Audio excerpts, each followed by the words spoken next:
शरीर हो चाहे आँख हो, हमारा सारा काम जो है वो मसल्स के द्वारा होता है। कुछ करना नहीं है अपना, ऐसे हाथ से आप पूरे में एक बार आपने ऐसे कर लिया तो वो मसल्स भी रिलैक्स हो गई। मेरे पास बहुत सारे वो लोग आए जिनकी आँख ऑलमोस्ट मतलब डिस्ट्रॉय होने की पोजीशन में थी because of contact lens, over use of the contact lenses. Brain haemorrhage कहते हैं, एक मोटा सा पॉइंट है, तो हेमरेज हुआ।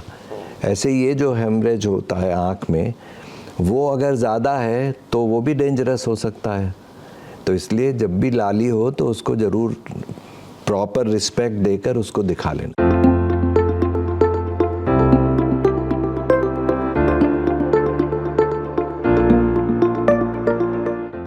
सोचिए, आपकी आंखें आपको मैसेज भेज रही हैं, भाई बस कर, अब स्क्रीन से ब्रेक ले। लेकिन क्या करें, काम, पढ़ाई, एंटरटेनमेंट सब कुछ इसी स्क्रीन पर ही तो है। बच्चों से लेकर यंगस्टर्स तक हर कोई स्क्रीन टाइम के दलदल में फंस चुका है। पेरेंट्स परेशान हैं कि बच्चे मोबाइल लैपटॉप में घुसे रहते हैं, और खुद यंगस्टर्स परेशान हैं कि चाह कर भी इस स्क्रीन से पीछा नहीं छुड़ा पा रहे। अब सवाल यह है कि आंखों की सेहत इस डिजिटल युग में कैसे बचाई जाए। इन्हीं सब सवालों के आसान जवाब देने के लिए आज डियर डॉक्टर की इस खास सीरीज में हमारे साथ हैं senior eye specialist doctor Awadh Dubey ji, Dainik Jagran studio में। सर नमस्कार। नमस्कार। बहुत अच्छा लगा कि आपने नेत्रों पर ध्यान दिया। सबसे पहला सवाल उठता है वो ये कि आजकल अगर देखें तो 5-6 साल का बच्चा है, वो भी चश्मा लगा कर चल रहा है। तो क्या मोबाइल और टैब्स का यूज़ ये इसकी वजह बन रहा है? वो जो 5-6 साल के बच्चे होते हैं, तो अभी वर्तमान में क्या हो रहा है, क्योंकि अवेयरनेस बढ़ रही है, तो पहला तो पॉइंट ये है कि हमें ये देखना है कि उनके पेरेंट्स, ग्रैंड पेरेंट्स चश्मा लगाते हैं, क्या मोटा चश्मा लगाते हैं, क्योंकि एक वो पारिवारिक समस्या भी होती है। तो बहुत सारे पेरेंट्स जो हैं उनको ये आइडिया नहीं होता, वो समझते हैं हमारे बच्चों को जितना दिख रहा है वो ठीक है। तो मेरा ये कहना है आपके माध्यम से कि अगर पेरेंट्स, ग्रैंड पेरेंट्स मोटा चश्मा लगाते हैं या नंबर है, तो उनके बच्चों में ये संभावना हो सकती है। और दूसरा पॉइंट आपने बोला कि वो भी ये सब लैपटॉप और इन सब में मोबाइल इन सब के उसमें आ जाते हैं, तो डेफिनेटली आँख को एक स्पेसिफिक टाइम तक ही हम कुछ ऐसे कामों में लगा सकते हैं। तो ये भी दूसरा मैसेज इम्पॉर्टेंट है जो एज ए डॉक्टर मैं कहना चाहता हूँ कि बच्चों को उससे जितना दूर रख सकें उतना अच्छा है। That is a medico social problem these days। Doctor साहब, आजकल अब क्योंकि इतना हाईटेक समय हो चुका है, जो यूथ है वो वर्चुअल रियलिटी हेडसेट और 3D स्क्रीन्स यूज़ कर रहा है, तो क्या इनको यूज़ करने से भी आंखों में प्रॉब्लम हो सकती है? तो हो क्या रहा है कि अभी हम लोग एक मटेरियलिज्म की दौड़ पे इतना बढ़ चुके हैं आगे कि यूथ को लग रहा है कि जितने भी हमारे पास ये अवेलेबल जो हैं इक्विपमेंट्स हैं तो वो फ़ायदे के हैं, ऐसा नहीं है। तो मेरा तो यही कहना है कि नेचुरल आइज़ से जितना काम हो उसको क्राइटेरिया बनाना चाहिए, एक बेस लेवल बनाना चाहिए, तो उसी हिसाब से वहाँ का यूज़ करें। और दीज इक्विपमेंट्स में sometimes not be good for the eyes. ठीक है, अगर हमें यूज़ भी करना है तो हम इतने टाइम लिमिट में अगर डेली में यूज़ करें तो फिर ये हमारे लिए इतने हार्मफुल नहीं होंगे। तो वो टाइम लिमिट क्या हो सकती है? तो पहला क्राइटेरिया तो ये बनाना चाहिए कि जो लोग भी कंप्यूटर रिलेटेड काम में करते हैं वो स्वयं अपना एनालिसिस करें कि उनको जब तकलीफ़ें कुछ लगने लगें तो वो ये समझ लें कि हमारा जो है टाइम इतना ही है। तो best way which I can offer and it's a scientific way कि आप टाइम को डिवाइड कर लीजिए और जहाँ आपको प्रॉब्लम, हाँ, दैट इज़ पोमोडोरो टेक्निक जिसे बोलते हैं। Okay. तो उसमें क्या होता है कि आप अगर आधे घंटे की के बाद दिक्कत होती तो आप 25 मिनट में काम बंद कर दीजिए, कुछ और काम लीजिए, वहाँ से नज़र को हटाइए। You can look into your files, you can discuss with your colleague about whatever you are doing, लेकिन आप अपने कंप्यूटर से या मोबाइल से अपने को हटा लें। और इस बीच अगर डॉक्टर साहब अपनी आंखों को रिलैक्स करने के लिए कोई एक्सरसाइज या कोई योगासन हो जो हम कर सकें। शरीर हो चाहे आँख हो, हमारा सारा काम जो है वो मसल्स के द्वारा होता है, चाहे पैर की मसल्स हों, चाहे हाथ की हों, कहीं की भी, इवन हार्ट की मसल्स हों। तो हार्ट की मसल्स हैं, सब जगह मसल्स हैं, वो काम कर रही हैं। तो उनकी एक कैपेसिटी होती है कहाँ तक वो एब्जॉर्व कर सकते हैं। तो होना ये चाहिए कि जब आप को लग रहा है कि हम इतनी देर में दिक्कत होती है तो उससे हम स्ट्रगल नहीं करें। एक तो पहला पॉइंट ये। दूसरा पॉइंट ये है कि जो सबसे साधारण तरीका जिसमें कोई नॉन मेडिसिनल तरीका मैं आपको करके बताऊं? जी बिल्कुल। तो उससे वो लोग समझ सकते हैं। बिल्कुल बिल्कुल। देखिए हमारे यहाँ पर मसल्स हैं, उसके ऊपर एक मसल्स का दौर ये होता है और एक आँख से बिल्कुल जुड़ी हुई हैं। जब हम इधर देख रहे हैं तो इस आँख की मसल इधर काम कर रही है इंटरनली और ये एक्सटर्नली कर रही है, फिर इधर कर रही है। तो ये सारे जो मूवमेंट्स हैं ये मसल्स के द्वारा गवर्न होते हैं। तो हमें क्या करना है, जैसे हम बहुत चल कहीं थक गए तो हम कहते हैं अच्छा पैरों में बहुत दर्द हो रहा, या हाथ से कोई वज़न उठाने का काम किया तो वहाँ दर्द हो रहा। तो ऐसे आई के लिए हम लोगों को क्या करना चाहिए, सिंपल वे से वी शुड नो कि हमारे एक तो ये कि अपना काम बंद करें, दूसरे मुश्किल से 1-1.5 मिनट में वो काम हो सकता है। जब हमको ये मालूम हो गया कि हमारी मसल्स हैं तो हम पहला काम तो ये करें कि जो ये पोर्शन होता है हाथ का, इस पोर्शन को धीरे से प्रेस करें दोनों आँखों को। जब धीरे से प्रेस कर रहे हैं तो वो जो मसल्स जहाँ जुड़ी हैं, जो आई बॉल है, आई बॉल है वो, तो वो जहाँ मसल से जुड़ी हैं वहाँ पर उसको रिलैक्सेशन मिल जाता है। फिर दूसरा पार्ट ये यहाँ की मसल्स का होता है। तो कुछ करना नहीं है, अपना ऐसे हाथ से आप पूरे में एक बार आपने ऐसे कर लिया तो वो मसल्स भी रिलैक्स हो गई। और उसके बाद कभी कभी लोग कहते हैं ना सर में बड़ा खिंचाव सा हो रहा है, I am not able to understand कि क्या प्रॉब्लम है, भारीपन हो रहा है। तो यहाँ की मसल्स को भी धीरे धीरे आपने यहाँ तक पूरा ऐसे कर दिया। तो ये 3 पार्ट्स में है, मुश्किल से 1.5-2 मिनट में हो जाता है। तो वो काफ़ी आपको सुकून भी मिलता है, रिलैक्सेशन भी हो जाता है। क्योंकि मसल्स को थोड़ा आराम देने की बात चल रही है, तो नींद का इसमें कितना बड़ा रोल है? मतलब आज के समय में देखें तो जो यूथ है वो कम सोता है, काम ज़्यादा करता है या और ज़्यादा चीज़ों में इन्वॉल्व रहता है। नहीं, उससे तो देखो डेफिनेटली पड़ता है। उसका कारण ये है कि हर चीज़ को बहुत सिस्टमेटाइज्ड ढंग से उसकी रचना करी गई है शरीर की। तो उसमें यह है कि काम करना, आराम करना, दोनों का बहुत बड़ा रोल है। अगर आप बहुत देर तक काम कर रहे हैं, 6 घंटे से 8 घंटे 10 घंटे कर रहे हैं, उन 10 घंटों में आपका प्रोडक्शन कितना निकल रहा है वो फिर धीरे धीरे कम होने लगता है। तो अगर हम समझदार हैं तो हमको ये मालूम होना चाहिए कि हम कहाँ पर रुकें। जहाँ पर आप रुकें वहीं आँख को भी आराम मिल जाएगा। अब इसका असर क्या होता है कि ये एक्युमुलेट होता रहता है। फिर ये लगता है कि अच्छा इतना काम है तो अब ये तो पूरा करना है, तो रात में जगना है। तो ये भी एक बायोलॉजिकल फैक्टर है। साइंस है सारी। शरीर तो दिखता है, चाहे खूबसूरत हो चाहे जैसा हो, पर वो साइंस है। तो उसमें क्या होता है कि आपको बायोलॉजिकली एक क्लॉक होती है।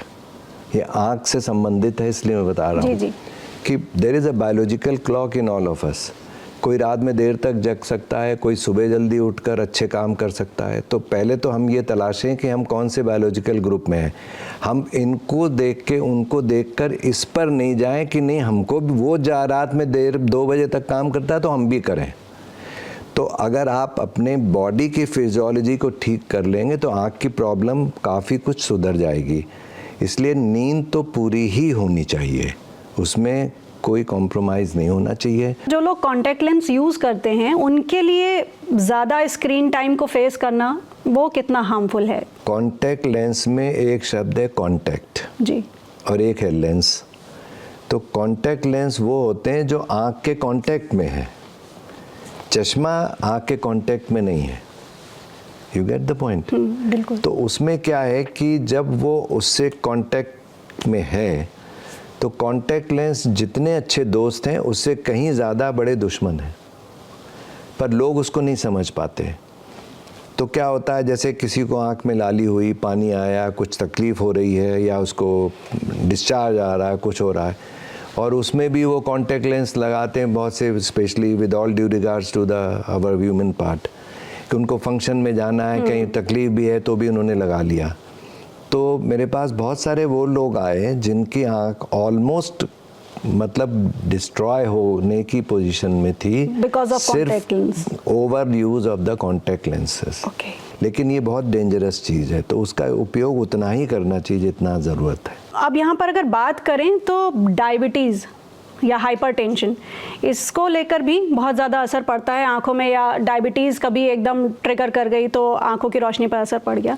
तो इसका अगर हम मान के चलें तो अगली पीढ़ी पर किस तरह से असर हो सकता है इसको लेकर? This is a very important question, क्योंकि आँख जो है that's the only part of the entire body जहाँ पर जो ब्लड सर्कुलेशन है, जैसे हम लोगों के यहाँ पे वेंस दिखने लगती हैं, ऐसे ही जब हम आँख को देखते हैं तो उसमें ये तो एक शीट के अंदर है, कवर्ड है, पर वहाँ पर वो नेकेड वेसल्स दिख जाती हैं। तो उनमें कोई भी चेंजेस आ रहे हैं इन बीमारियों की वजह से, तो वो हम लोग देखकर उसको पता लगा लेते हैं और उसके हिसाब से हम उसका उपचार भी बताते हैं, और उसको देखते हुए हम लोग ये प्रिकॉशन भी बता देते हैं कि भाई तुमको ये प्रॉब्लम है तो तुम अपना डायबिटीज़ का इलाज रखो और ब्लड प्रेशर का ध्यान रखो, तो उससे काफ़ी लोगों की आंख बच भी जाती है। जब कॉन्टैक्ट लेंसेज वाली बात चल रही थी और आपने बताया कि आँखों में रेडनेस आने वाली चीज़, तो जब स्क्रीन टाइम बहुत ज़्यादा होता है या स्पेशली वर्क प्लेस पे लोग सिस्टम यूज़ कर रहे हैं, लैपटॉप यूज़ कर रहे हैं और मोबाइल देख रहे हैं, या फिर तो आँखों में अचानक से रेडनेस आ गई, ये किस वजह से हो सकती है? क्या ये स्क्रीन टाइम की वजह से है? ये आपको शायद नहीं मालूम, there is a system where हम लोगों ने इसको कंप्यूटर विजन सिंड्रोम के नाम से मेडिकल साइंस में हम लोग इस पे काम करते हैं कि कंप्यूटर का विजन की वजह से वो सिंड्रोम माने कई चीज़ों को मिलके, सिर्फ लाली नहीं है जी जी, उससे आँखों में तनाव होता है, उससे कभी कभी लोग इतने तनाव में आते हैं जो उसको रियलाइज़ नहीं कर पाते और वो चिड़चिड़े भी हो जाते हैं। उनको लगता है कि वो समझ नहीं पाते हैं कि ये क्या गड़बड़ है, तो वो उनके इंटरपर्सनल रिलेशनशिप में फ़र्क पड़ता है। तो ये बहुत सारी चीज़ें हैं जो अभी समाज तक नहीं पहुंच रही हैं। और दूसरी बात ये है कि ज़्यादातर युवाओं में ये प्रॉब्लम हो रही है। उसकी वजह ये है कि because they think that everything is okay, तो वो बहुत लाइटली ले लेते हैं। अच्छा, उनकी सिचुएशंस हैं शायद कि उन्हें काम बहुत करना है या जो भी कुछ है, बट देन हर चीज़ को एक संतुलित वे में से करने से ही वो चीज़ ठीक होती है। और अगर अचानक इस तरह की प्रॉब्लम आ जाए, रेडनेस वगैरह आना, आंखों में जलन होना, तो फिर क्या कुछ तुरंत के लिए क्या करना चाहिए? देखिए, पहली बात तो तुरंत के लिए जो आपने कॉन्टैक्ट लेंस की बात करी थी, उसको इसमें ये ऐड करना है जी, कि एज सून एज पॉसिबल आप उसको निकाल दीजिए। And if you are using it and going to a party और समथिंग, तो आपके बैग में लेंस निकालने की जगह होनी चाहिए जिस बॉक्स में लेंस रख सकें। एक एंटीबायोटिक ड्रॉप्स और एक ड्रॉप्स होनी चाहिए कि आप फ़ौरन डालें, और अर्लीस्ट आप डॉक्टर को कांटेक्ट करें, आँख के डॉक्टर को। मेन पॉइंट ये है कि जो लाली होती है, इसका मतलब ये है कि वहाँ पर लाली होने के लिए कहीं से ब्लड ऊज कर रहा है ना भाई। अब ये वैसे तो कहीं पे लाली नहीं है, पर जैसे ब्रेन हेमरेज कहते हैं, एक मोटा सा पॉइंट है, तो हेमरेज हुआ। ऐसे ये जो हेमरेज होता है आँख में, वो अगर ज़्यादा है तो वो भी डेंजरस हो सकता है। तो इसलिए जब भी लाली हो तो उसको ज़रूर प्रॉपर रिस्पेक्ट देकर उसको दिखा लेना। डॉक्टर साहब, अब यूथ्स की बात चल रही है, तो डाइट पे अगर हम बात नहीं करेंगे तो हमारा सेशन थोड़ा इनकम्प्लीट सा होगा कि डाइट में क्या वो इम्प्रूव करें जो आई हेल्थ के लिए एकदम अप्रोप्रिएट हो? देखिए, एक तो आईज़ के लिए जो मोस्टली वेजिटेरियंस में तो दूध, दही, पनीर, हरी सब्जी, फल, ये चीज़ें लाभदायक होती हैं, और अंडा या मछली जो नॉन वेज हैं। But at the same time, the quality of food also is important, because जो हम खा रहे हैं उसी का कुछ अनुपात में आँख के नरिशमेंट में जाएगा। तो इसलिए it is very important to understand कि खाना क्या खा रहे हैं, क्या वो कैलोरी बेस्ड है या वो हैवी फूड है। तो ये तो उनको इसलिए ध्यान में रखना है क्योंकि बियॉन्ड 40 अगर वेट बढ़ता जा रहा है वो कम नहीं हो पाता है, और उसका असर बॉडी में हर जगह होता है, including the eyes also. Doctor साहब, अब एक और बहुत ज़रूरी सवाल कि मार्केट में इतनी सारी आई ड्रॉप्स हैं, तो लोगों को क्या होता है, आंखों में जलन हुई तो तुरंत गए और एक आई ड्रॉप खरीदी, डाल लिया, या गुलाब जल डाल लिया तो तुरंत रिलीफ मिल गया। तो क्या ये सारी आई ड्रॉप्स सेफ़ हैं आइज़ के लिए, इनको यूज़ किया जा सकता है, या फिर बिना डॉक्टर्स से पूछे, बिना आई स्पेशलिस्ट से पूछे इसको यूज़ नहीं करना चाहिए? बिल्कुल। देखिए, this is irony in our country. यहाँ पर शायद डॉक्टर से ज़्यादा जो बाकी लोग हैं वो डॉक्टर हैं, तो सब अपने अपने उदाहरण बताते हैं, हमने तो वो दवा डाल ली थी, इसने वो डाल ली थी। किसी के घर में होती है वो दो तीन महीने पुरानी दवा होगी, क्योंकि 1.5 महीने बाद जो खुली हुई दवा है वो काम में नहीं आती, वो ख़राब हो जाती है, चाहे उसमें एक्सपायरी डेट जो भी हो, बिकॉज उसकी जो एक लाइफ टाइम होती है वो खुलने के बाद 1-1.5 महीने से ज़्यादा उसको यूज़ नहीं कर सकते। किसी भी दवा के लिए है, किसी भी आई ड्रॉप्स के लिए। अच्छा। क्योंकि आई में बहुत सारी दवाइयाँ हैं जो आँख की रोशनी को बचाने में काम आती हैं, लेकिन उनमें स्टेरॉइड पड़ा होता है। ये चीज़ युवाओं को समझनी है। तो स्टेरॉइड जहाँ अच्छा है वहीं नुकसान भी बहुत करता है, अभी कोरोना में हम लोगों ने देखा। तो इसलिए स्टेरॉइड से कनेक्टेड कोई भी आई ड्रॉप्स बगैर आँख के डॉक्टर के मरीज़ को देखे, फ़ोन पर पूछकर भी कोई दवा ना डालें। एंटीबायोटिक्स डाल सकते हैं, जो भी एंटीबायोटिक्स उनको वहाँ मिलें जी, और लुब्रिकेटिंग आई ड्रॉप्स होती हैं वो डाल सकते हैं। ये 2 दवाइयाँ सेफ़ होती हैं, बाकी और दवाइयों में बगैर पूछे नहीं डालना चाहिए। डॉक्टर साहब, अब आजकल के यंगस्टर्स को देखें तो चश्मा जिनके लगा हुआ है, तो वो चश्मा लगाने के बाद खुद में बहुत लापरवाह हो जाते हैं कि ठीक है अब तो चश्मा लगा ही है, अब तो मोबाइल भी यूज़ कर लो और जितना मनो लैपटॉप भी देख लो। लेकिन उनको क्या अवेयर कराने की ज़रूरत है कि नहीं, ऐसा नहीं है, आपके चश्मा लगा है तो अभी भी आप अगर कंट्रोल कर लेंगे, चीज़ों को प्रॉपर रखेंगे तो आपके चश्मा हट भी सकता है? देखिए, इसमें बेसिक पॉइंट तो ये है कि उन्हें ये समझना चाहिए कि चश्मा लगना माने आँख को उस चश्मे के नंबर की ज़रूरत है, तो वो ज़रूरत नेचुरल वे में तो चश्मा लगाने से ही दूर होगी। But at the same time बहुत ही कम लोगों में ऐसा होता है कि चश्मे का नंबर कम हो, तो इसलिए ये थोड़ा भ्रम है, उस भ्रम में ना रहें जी। रेगुलर चेकअप कराएं। जो चश्मा लगाते हैं at least 1 in a year checkup करा लें, और धीरे धीरे किसी डॉक्टर को दिखाएंगे तो वो खुद ही बता देते हैं कि अब आप 2 साल में आइए, 3 साल में आइए, या उनको कभी कम दिखने लगता है तो उसको कवर करना चाहिए। ओके डॉक्टर साहब, इसी जगह पे लेसिक ट्रीटमेंट आजकल बहुत ज़्यादा ट्रेंड में है, तो फिर इसको लेकर आप क्या कहना चाहेंगे? क्या ये इम्पैक्टफुल है, हेल्पफुल है? देखिए, लेजिक तो इंटरनेशनली एक्सेप्टेड टेक्निक है, स्पेशली अगर हम यूएस का एग्जांपल लें तो यूएस में इतने स्ट्रिक्ट लॉज हैं कि कोई भी वो टेक्निक जो कि अनएथिकल है उसको वो नहीं होने देते हैं जी। तो Lasik is a common thing which can be done, लेकिन वो हर व्यक्ति की आँख में नहीं हो सकता है, तो इसलिए उसमें हटने का साइंटिफिक रीज़न मानकर डॉक्टर कहे कि ये आपकी आँख लेजिक के लायक है, तब आप उसको कराइए। और एक ख़ास नंबर तक, जैसे 5-6 इसके ऊपर के नंबर्स में लेजिक करना यूजुअली समझ बूझ के ही कराना चाहिए।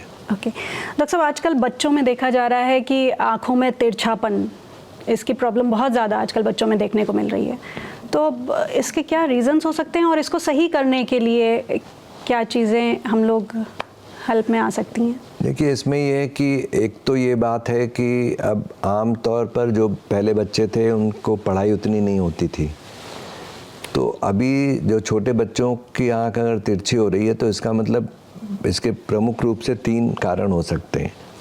एक तो ये है कि उसकी आँख में नंबर है जी, जो पेरेंट्स को नहीं पता है, तो वो उनकी जांच करानी चाहिए। दूसरा, कभी कभी ये होता है कि कोई बहुत किसी को एक्सीडेंट हो गया या किसी को, छोटे बच्चे को बहुत तेज़ बुखार आया और बुखार बहुत ज़्यादा हुआ, उससे आँख तिरछी हुई, एक ये भी कारण होता है। अच्छा। तीसरा ये होता है कि कभी कोई एक्सीडेंट वगैरह हो, तो उतना तो वो लोग खुद ही समझ लेंगे कि एक्सीडेंट हुआ नहीं, तेज़ बुखार आया नहीं, तो इसका मतलब जो नंबर ज़्यादा है तो उसमें डॉक्टर की सलाह पर चलें, जिससे जो उन पेरेंट्स को सबसे ज़्यादा ये ध्यान रखना चाहिए कि अगर चश्मे की ज़रूरत है, अगर उसे कम दिख रहा है एक आँख में और एक में ठीक दिख रहा है, तो आपको पता ही नहीं चलेगा कि उसकी आँख कमज़ोर है।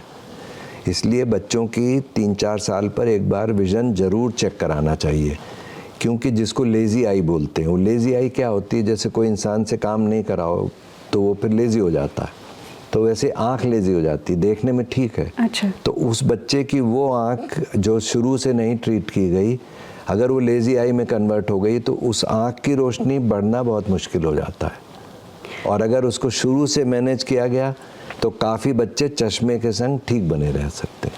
Thank you so much doctor साहब। तो आप थे doctor Awadh sir, senior eye specialist हमारे साथ। Thank you so much sir. Thank you so much.